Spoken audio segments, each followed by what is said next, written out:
can I ask you to do me a small favor? Could you be ever so kind as to leave in the comment section down below any idea, any tip which I shared with you in the past, which you really feel has helped you improve your life? I'd be much obliged. Thank you for your kindness.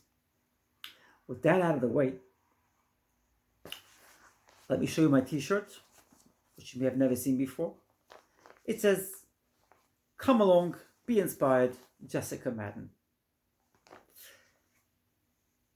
In this week's Bible portion, which many Jews from around the world will hear read in the synagogues, they will hear two words which has changed the course of history, and those two words uttered have changed events drastically.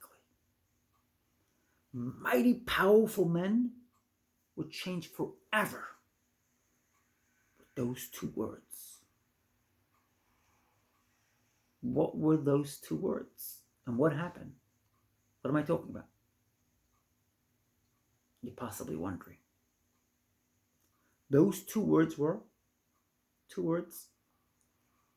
I am Yosef. I am Joseph. What happened? I'll give you a bit of the background to the story. Joseph's brothers came down to Egypt. There was a famine in the land of Canaan. And their father said, "Please go down to Egypt, get some food." I've been made aware that the king has appointed and anointed the second in command to arrange for food to be sold during this famine. Please go down to Egypt and get me some food. Get us some food. We're starving here. The brothers got together, and the father said, "Please be aware that Benjamin is not going along with you guys." Okay. So I'm afraid to send down Benjamin. That's just the introduction to the story. I'll quicken it up a little bit. They get down to Egypt. Joseph, who's now the second in command, saw his brothers and he recognized them. And he was not very kind to them. They were confused. They couldn't understand. Why isn't he kind to them? What did they ever do wrong? Joseph turns to them and says, "If you want to come back again, please make sure your younger brother comes along with you." How did Joseph know they had a younger brother, as far as they were concerned? It so happens that they opened up their mouth and told him. But why did he want to know about their family? What did he care about their family? Why was he so intrigued? Why was he so interested? That question never really crossed their mind. They were confused. They were dumbfounded. But, okay. Can't come back without a younger brother. How are we going to sell this one to Dad? We don't know.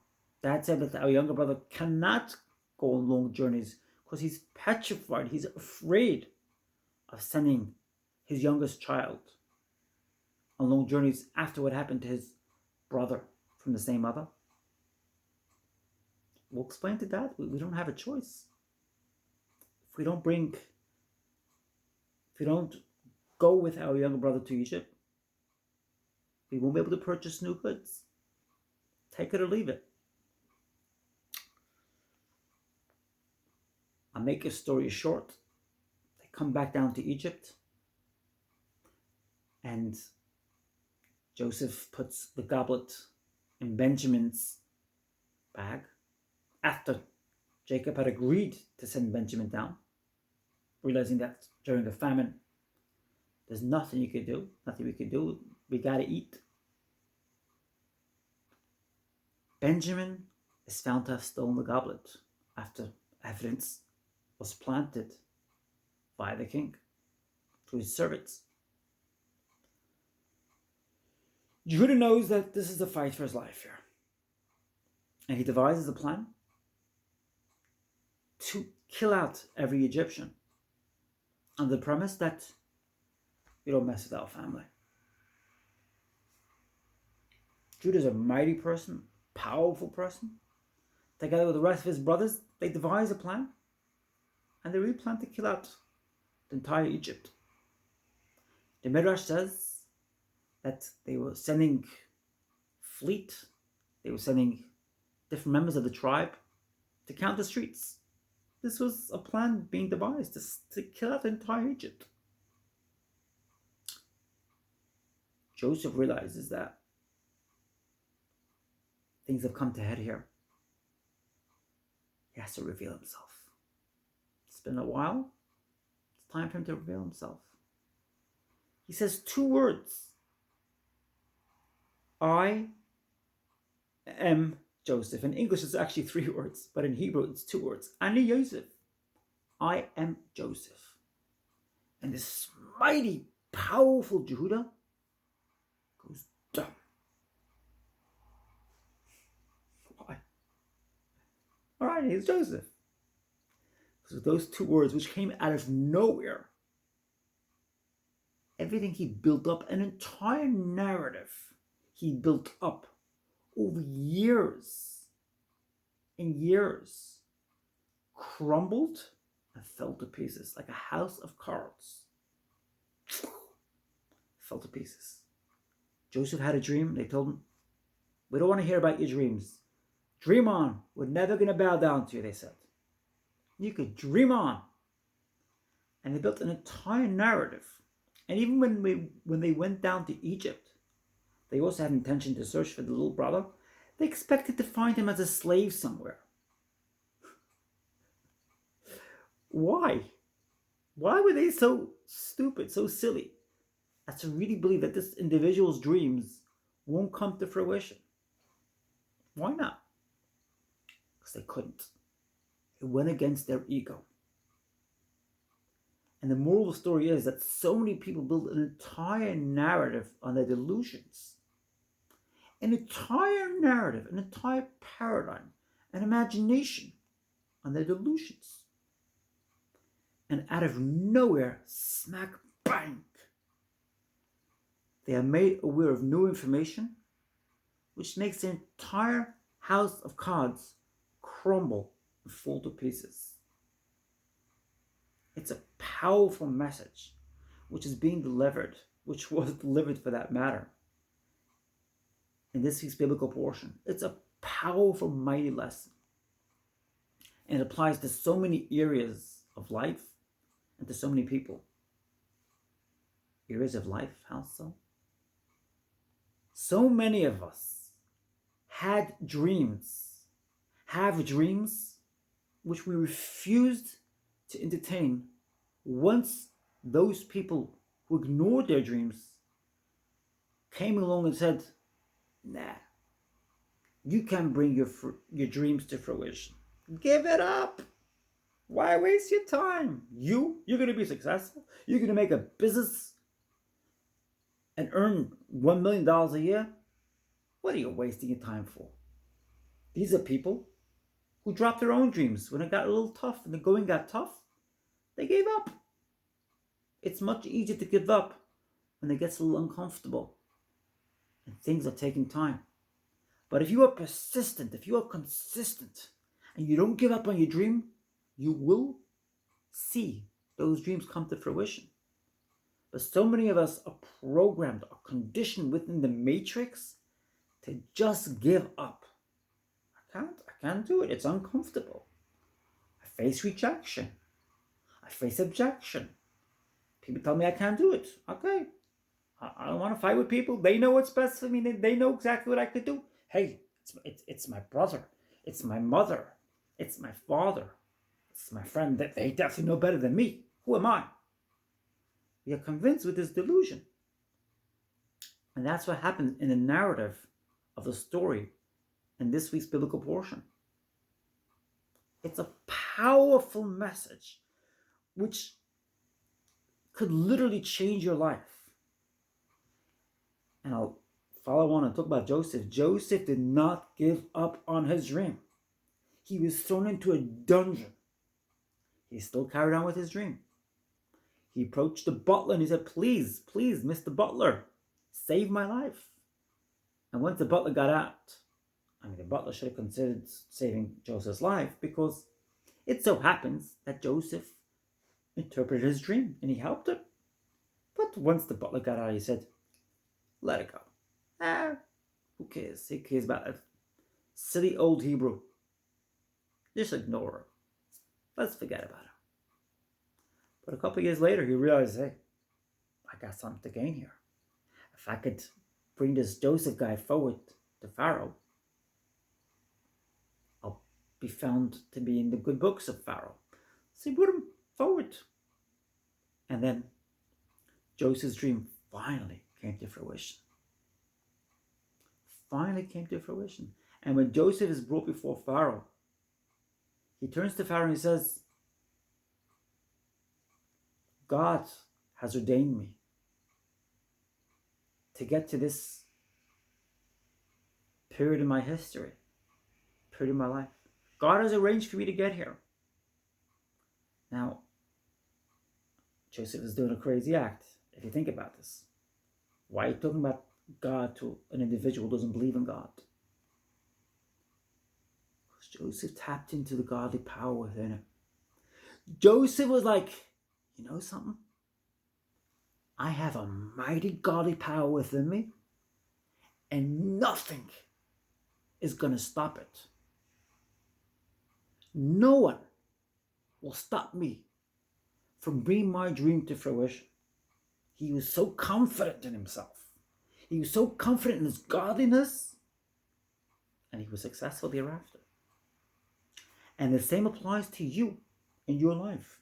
If you gain a confidence, a strength, a courageous spark, which you dig and tap into from within you, nothing and nobody could disturb that spark, could stop your dream from coming to fruition. Believe in yourself. Believe in your powers. In the last few weeks, I have been advertising my YouTube channel wherever I could. I've been sharing my dream, which is to get 1 million people to be inspired by me wherever I could. I want to inspire the lives of 1 million people. I want to inspire 1 million people to believe that they have God lying dormant within them. Within their latent powers, there's a godliness which is they only have to bring out. That's my intention here. My intention isn't to inspire the lives of 1 million people. My intention is to have 1 million people inspire themselves. That's my intention with all this. Now, if you know my history, if you know my story, you'll know how many people told me, Jessica, you're wasting your time. Just let it go. Stop wasting your time. Why are you wasting time? I had people ask me. Why are you starting YouTube channels? Why are you sharing your message? What message do you even have to deliver? I've had people ask me. But I have a dream. I had a dream. After facing so much rejection, after facing so much hate in my life, more hate than most people you'll see from day to day have ever encountered, I have persisted consistently with my dream, and I'm taking actions. I can't share exactly what actions I'm taking because some of it is private, but I'm taking actions which are bringing my dreams to fruition. I could share with you one of the actions I've been taking, which I could discuss here, and that is that I've been sharing my YouTube channel wherever I could. On WhatsApp, on LinkedIn, on Instagram, on Facebook. Wherever I could, I'm getting my message out there. It's my dream to inspire, to have people inspire themselves. And I want that number to be 1 million. 1 million individuals I want to inspire and get them to inspire themselves and get them to tap into that godly latent power lying dormant at this stage, to bring it out of them, to bring their dream to fruition. Nobody in this world should live in a state of scarcity. There's enough in this world to go around for everybody. There's enough greatness, there's enough lavishness, abundance, extravagance, and opulence to go around for everybody. Nobody should live in a state of scarcity. And whilst I lived for many years in a state of scarcity, and there's digging I have to do to remove those layers, no one else should have to go through that. Let's join hands together and change ourselves and remove those layers and layers and layers and remove that competitive mindset, which is so damaging, which is so poisoning. Remove it. That's what I want to do. I want everybody to have the best life they could have. This is not a negative message. You might think this is negative because I mentioned the word poisoning and damaging. It's only damaging and poisoning because we had to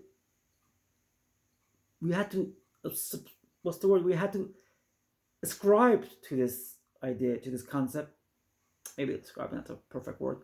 We had to use this particular method for years and years and years to get by. It was part of our programming. It was part of our conditioning. Part of our conditioning. We were trained. We were raised with this concept. It came from many years of scarcity, many years of lack. I mean, after World War II, there was a fear of scarcity all over the world. And the world was slowly coming to its senses and realizing that abundance is for everybody. We all deserve abundance. Nobody has to live in lack, in scarcity, in depravity, in deprivation. And everyone's opinion could be an opinion. And nobody's opinion has to be changed. And those who prefer to live in lack, in scarcity, and depravity, and deprivation, that's their ungodly choice. It has nothing to do with God, obviously. But hey, if they want to claim it does have something to do with God, that's their choice too. But it has nothing to do with God. Because God is all about opulence, abundance, extravagance, lavishness, expansiveness. And transgender, that's just a certain type of reality which God created in this world. Some people are transgender, some people are women, and some are men. There are different genders. There are different types of people out there. There are different types of races. And those who can't handle it, and they use all kinds of terms to denigrate and patronize those who are not exactly like them. They make others feel, those who are not like them, they make them feel inferior, and they make themselves feel superior. Okay, that's their choice. That's a kind of scarcity. It's a kind of depravity, which has nothing to do with God. But if they want to live in that paradigm, that's fine. Whoever wants to live in this paradigm, in the paradigm of lack, of scarcity, of depravity, that's a choice. But James Allen says, and James Allen predicted this over 100 years ago. As you know, I read James Allen's books every single day. James Allen predicted this over 100 years ago, and he said, the world is going to change. The world is going to go into a place of opulence, of abundance, and people with strong passions who try to use their passions to make others feel inferior, they try to subdue others with their passions, they're going to disappear eventually. Now, if you look around, that still doesn't appear to be the case. But we'll get there eventually.